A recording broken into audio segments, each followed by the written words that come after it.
अच्छा, फिर?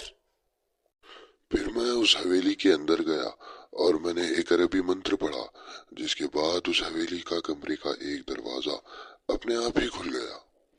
तो फिर तुम उस हाँ, कमरे में मैं गए या उस नहीं? कमरे में गया और मैंने देखा कि वहां से काला धुआं निकल रहा है और कुछ ही देर बाद वहां से रोशनी निकलने लगी। ओहो, काला धुआं? हाँ, काला धुआं।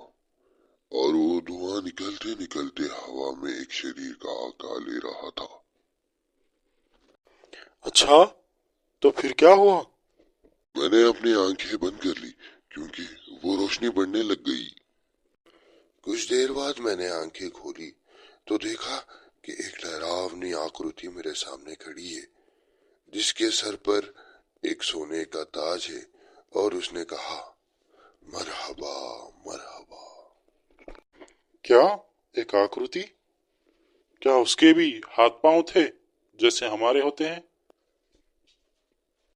नहीं, बल्कि उसके तो पांव ही नहीं थे और हाथ बड़े और बलशाली लग रहे थे।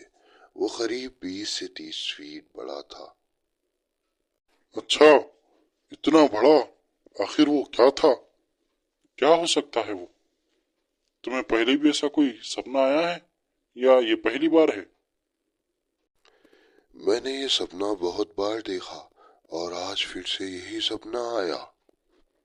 फिर तो इसके पीछे कोई ना कोई राज जरूर छुपा होगा, जो सिर्फ तुम्हें ही ये सपना दिखता है। और इसी सपने की वजह से मैं जम्मू से कश्मीर आया। शमशाद अल्ताफ उस ख्वाब पर चर्चा कर ही रहे थे कि तभी वहाँ अरहम घोरी आ जाता है और तभी अल्ताफ टॉपिक चेंज कर देता है। अल्ताफ, अच्छा तो तुम्हें कोलकाता जाने का मन है? शमशाद, हाँ, कोलकाता की बात ही कुछ और है। पता नहीं क्यों कुछ दिनों से कोलकाता की बहुत याद आ रही है। अल्ताफ, फिर नेक्स्ट वीक वो हॉलीडेज़ है ना, गुड फ्राइडे टू संडे, जब चलते हैं? अरहम घोरी कहता है, ओहो, ट्रिप्स प्लान हो रहे हैं घूमने के, मैं भी चलूं फिर साथ में? अल्ताफ, हाँ हाँ चलो, पीयूष को भी साथ ले लेते हैं।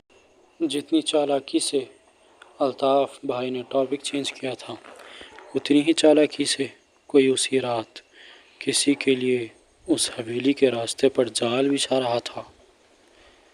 आसमान को बादलों ने ऐसे छुपा लिया था जैसे डर की वजह से छोटा बच्चा कंबल के अंदर छुप जाता है, और बीच बीच में चांद कभी कभी झांक कर देखता रहता उन बादलों के बीच से। रात 11 बजे दो लोग हॉस्टल से काला कम्बल लपेटे हुए जंगल की ओर जा रहे थे, जिन्हें जाते हुए किसी ने हॉस्टल की छत से देख लिया था। जैसे कि उसे पता था कि ये दोनों ज़रूर वहाँ जाएंगे, उसने अपने पॉकेट से फ़ोन निकाला और किसी से फ़ोन पर बात करते हुए कहा, वो लोग निकल चुके हैं अपनी मौत की तलाश में। और फिर उसने फ़ोन कट कर दिया। जैसे ही उन बादलों के बीच से शाशी ने झांका, उस आदमी के चेहरे पर कातिल मुस्कान नजर आई। इस तरफ जंगल में वो दोनों कंबल लिपटे आदमी धड़ाधड़ कदम बढ़ाते जा रहे थे। तेज हवाएं चल रही थी, पेड़ जैसे हवाओं में नाच रहे थे। तभी उनमें से एक अचानक से गड्ढे में गिर जाता है और दूसरा एक जाल में फंस जाता है। गड्ढे में गिरा हुआ शख्स दर्द से कराहते हुए कहता है और अपने पॉकेट से मोबाइल निकालकर टॉर्च की रोशनी में अपने आसपास देखने लग जाता है।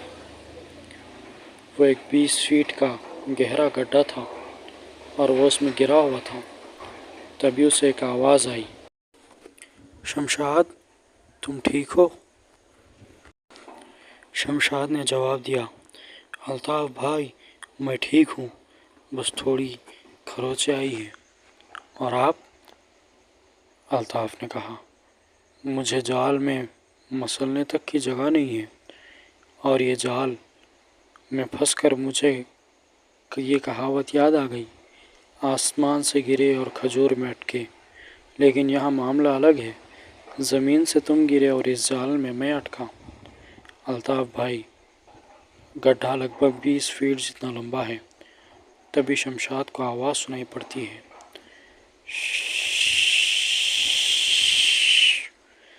جیسے کوئی بھوک سے اپنی جیبھ لپلپا رہا ہو، اور جب وہ اپنے سامنے دیکھتا ہے تو اس کے سامنے ایک 10-12 فیٹ کا اژگر اس کے سامنے کے ایک گڈھے میں سے نکلتا ہوا اسی کی طرف بڑھ رہا تھا۔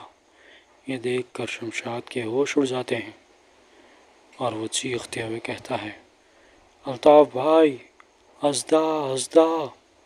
جیسے ہی اس نے یہ کہا، الطاف بھائی کی نظر گڑھے پر پڑتی ہے جس میں ایک اژگر دھیرے دھیرے آکار میں بڑا ہوتا جا رہا تھا اور آخر میں وہ 30 فیٹ جتنا بڑا ہو جاتا ہے۔ اس کی گہری آنکھیں اور لپلپاتی جیبھ سے ٹپکتا پانی یہ بتا رہا تھا کہ اب شمشاد کی موت قریب ہے۔